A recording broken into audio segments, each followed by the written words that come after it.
Welcome to the deep dive.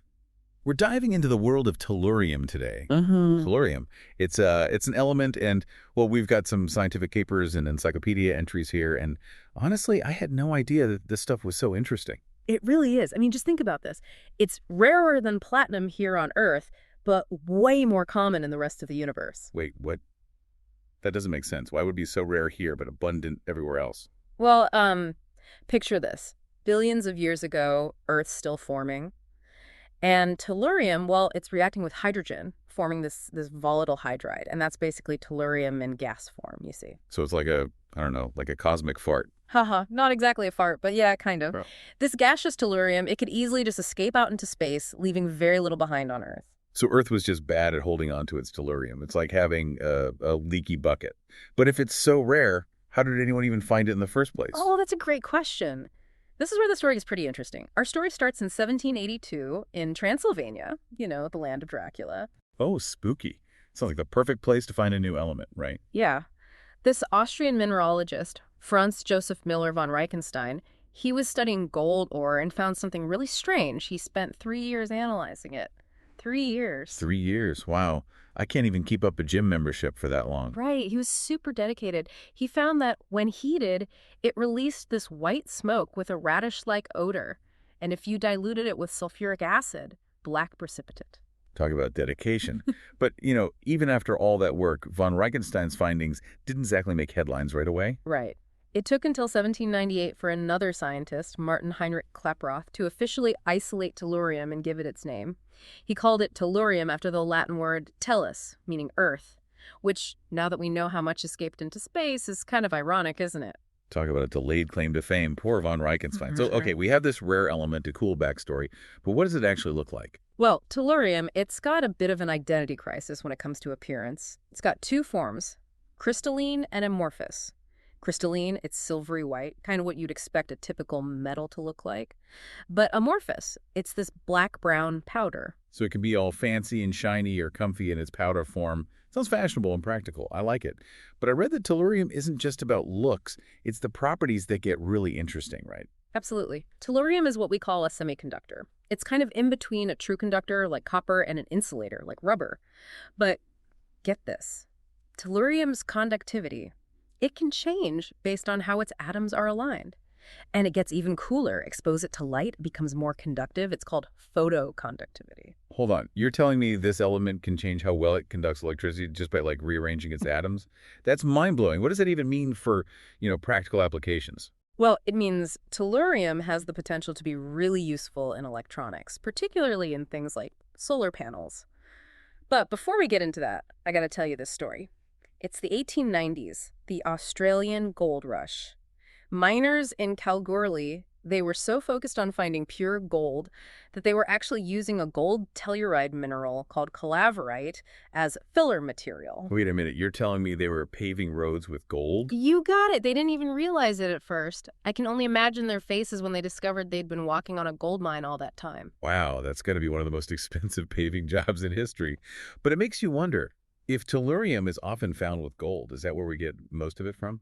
Actually, no. Tellurium and gold, yeah, they like to hang out together in nature, but most of our tellurium comes from refining copper. It's just a byproduct, not the main attraction. So tellurium's connection to gold, it's more of a coincidence than a major source. That's fascinating. Yeah, nature can be full of surprises like that.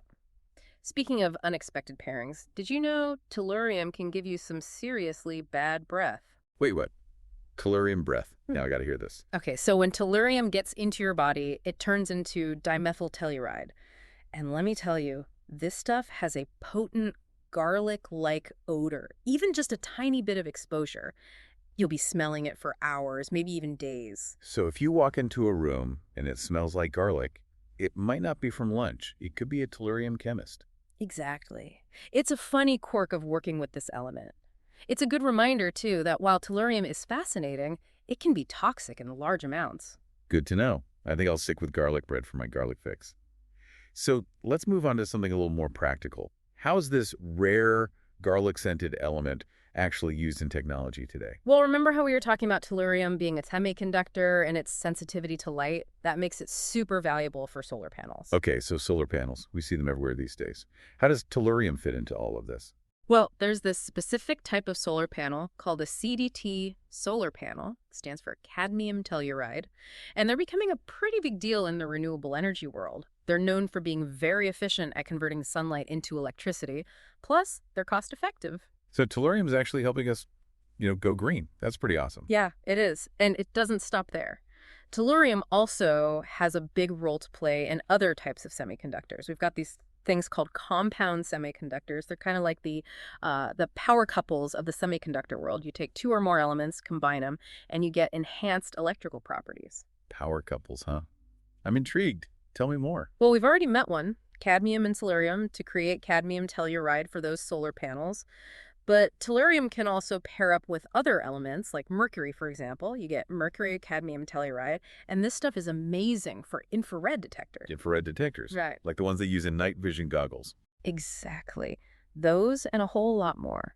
Thermal imaging cameras, medical imaging equipment. Tellurium is helping us see the world in ways we never thought possible. This is incredible. It's powering our homes, giving us supervision. What else can this stuff do? Get ready for this one. Tellurium is even involved in data storage. You remember those rewritable CDs, DVDs, and Blu-ray discs? Don't tell me. Oh, There's wow. siding in those too. Yep. They use a thin film made from a tellurium alloy. And this film, it can change its state back and forth between crystalline and amorphous when you heat it and cool it with a laser. And this phase change, that's what allows you to write data, erase it, and rewrite it again and again. So tellurium is basically a tiny shapeshifter that helps us watch movies and listen to music. This is too cool. It really is. Tellurium's ability to transform, it makes it incredibly versatile. It can change its conductivity, switch between states. It's a real multitasker. And with the demand for all this fancy electronics and semiconductors always going up, tellurium's role is only going to become more important. That makes sense. Yeah. But something's been bugging me. We talked earlier about that prediction from the U.S. Department of Energy, the one about a potential tellurium shortage by 2025. If this element is so vital for things like renewable energy, isn't that a big problem? It's definitely something to watch out for. Right now, most of the world's tellurium comes from just a few countries. China's the main supplier. So this shortage, it really highlights how important it is to find, well, more diverse and sustainable sources. So what can we do? Are we just, like, doomed to run out of this super important element? Not necessarily. Scientists are working on it as we speak. They're exploring more efficient ways to extract tellurium and even looking at recovering it from industrial waste. It's kind of like a high-stakes treasure hunt. Treasure hunt. I like the sound of that. So tellurium, it's crucial for solar panels. It helps us see in the dark. It stores our data. And it might even be in short supply soon. What else have you got for me? Okay, get this. Tellurium is also being looked at as a potential game changer in thermoelectric devices. Okay, hold on. Thermo what now? Imagine a device that can just directly convert heat energy into electrical energy. Or the other way around. That's what a thermoelectric device does. Wait, are you saying we could use tellurium to, harness waste heat? Yeah. Like from a car engine or something? Yeah. Turn it into electricity? That's one possibility. Tellurium-based thermoelectric materials, they've shown some really promising results. They're efficient and can work at all sorts of temperatures. So we're talking about, tiny little power plants that take heat and turn it into energy. That's incredible. But how does it even work? What makes tellurium so special for this? It's all about how the electrons move within the material. You have a temperature difference across a thermoelectric material. The electrons start flowing from the hotter side to the colder side. That flow, it generates an electrical current. And tellurium-based compounds, they're really good at making this whole process happen smoothly. So tellurium can generate electricity from sunlight and heat differences. It's like a renewable energy superhero. Haha, I like how you think. And it gets even weirder. Remember we were talking about tellurium's shape-shifting abilities? Well, turns out it can do some pretty amazing things in the quantum realm. Quantum realm. Now you're just messing with me. No, seriously. When you combine tellurium with certain rare earth elements, you get these layered compounds, and they have some really strange properties. They exhibit something called charge density waves. Charge density waves. Yeah. Should I even try to understand that? It's not as complicated as it sounds. Think of it like this. The electrons in a material, they form a wave-like pattern. That's the basic idea. These waves, they can actually influence how electricity flows through the material, and under the right conditions, they can even lead to superconductivity. Hold on, superconductivity. We're And talking zero electrical resistance, right? Isn't that like the holy grail of electronics? You got it. And tellurium is right there in the mix, playing a role in this mind-boggling area of research. Okay, my brain is officially fried. This element, it went from being this rare oddity to being a key player in solar panels, night vision, data storage, thermoelectric devices, and now superconductivity. It's the ultimate underdog story. It really is. And the story gets even more epic. Scientists, they recently witnessed the creation of tellurium during a collision between two neutron stars. Neutron stars, those are like the ultra-dense leftovers of exploded stars, right? Sure. What do they have to do with tellurium? These cosmic collisions, they're basically giant element factories. They're responsible for creating so many of the heavy elements we know, like gold, platinum, and yes, even tellurium. So the tellurium we have here on Earth, it could have come from these ancient explosive star collisions. That's wild. It is pretty wild, right? Those little bits of tellurium in our technology, they might have been forged billions of years ago in these epic cosmic events. This is just too much. From a Transylvanian gold mine to the heart of neutron stars, tellurium's journey is incredible. A story that spans billions of years, connecting the vastness of space to our everyday lives.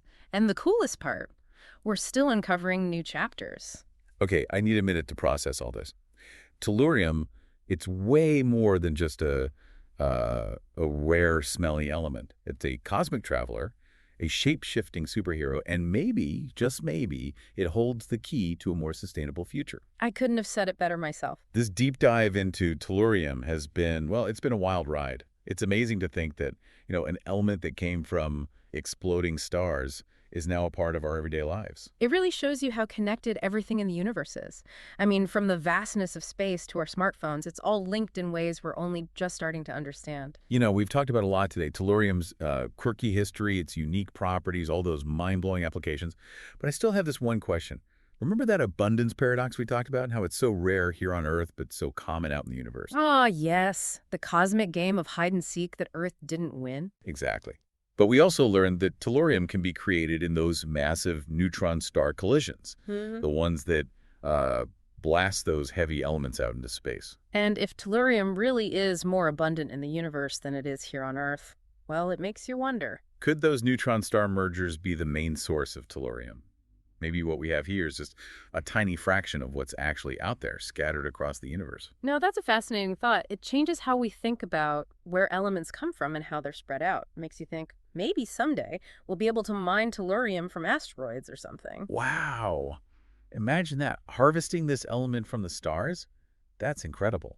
The possibilities are mind-boggling, really. As we keep exploring space and figuring out the periodic table, who knows what else we'll find? This has been a journey of cosmic proportions. We went from a Transylvanian gold mine to neutron stars, all to learn about tellurium. It's been a pleasure exploring this with you. And with our listeners, of course. Hope you enjoyed this adventure as much as we did. Tellurium just goes to show that even the smallest, most unassuming elements can have a huge impact on our world. Couldn't have said it better myself. It's a great example of how science and discovery lead to amazing, unexpected innovations. So keep exploring, keep asking questions, and never underestimate the power of a single element. Who knows? Maybe the key to a sustainable future is right there in the periodic table, just waiting for us. Thanks for joining us on this deep dive into tellurium. Until next time, keep looking up at the stars, and remember, there's a whole universe of wonder out there. And that's a wrap on another episode of The Deep Dive. We'll see you next time for another adventure into the amazing world of science and discovery.